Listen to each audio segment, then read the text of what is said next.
कहानी। गांव के कोने में एक छोटा सा किसान रहता था। नाम था रघुनाथ। उसकी जमीन बंजर हो चुकी थी, बैल बूढ़े हो चुके थे और घर में सिर्फ सूखी रोटियां ही बची थीं। फिर भी उसकी आत्मा में भगवान पर अटूट श्रद्धा थी। एक दिन भूख से तड़पता रघुनाथ खेत की मेड़ पर बैठा आकाश की ओर देखकर रो पड़ा। रघुनाथ आसमान की ओर, हे प्रभु, तू तो सबका पालनहार है, फिर मेरी झोली खाली क्यों है? मुझे भी थोड़ा दया दे दे। रात को जब वो सोया तो सपना आया।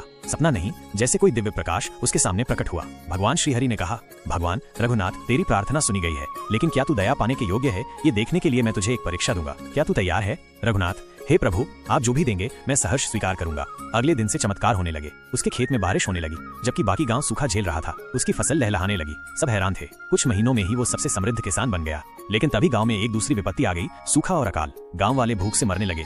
अब भगवान दोबारा सपने में आए और बोले, भगवान रघुनाथ, तुझे जो दिया गया वो तुझ तक ही सीमित था। अब देखना है कि क्या तू इस संपत्ति को दूसरों के लिए भी उपयोग कर सकता है। रघुनाथ एक रात जागा और सोचने लगा, क्या ईश्वर ने मुझे सिर्फ मेरा पेट भरने के लिए चुना है या दूसरों का भी? वो उठा और अपनी फसल का एक बड़ा हिस्सा गांव के भूखे लोगों में बांट दिया। लेकिन उस रात फिर सपना आया। इस बार भगवान ने अपना तेजस्वी रूप दिखाया। भगवान रघुनाथ, तूने मेरी असली परीक्षा पास कर ली। दया मांगने से नहीं, बांटने से मिलती है। अगले दिन गांव भर में बारिश हुई। सारे खेत हरे हो गए। किसान मुस्कुराने लगे और रघुनाथ को समझ आ गया, ईश्वर कभी सीधे नहीं देता, पहले देखता है कि देने वाला हाथ बना है या लेने वाली झोली।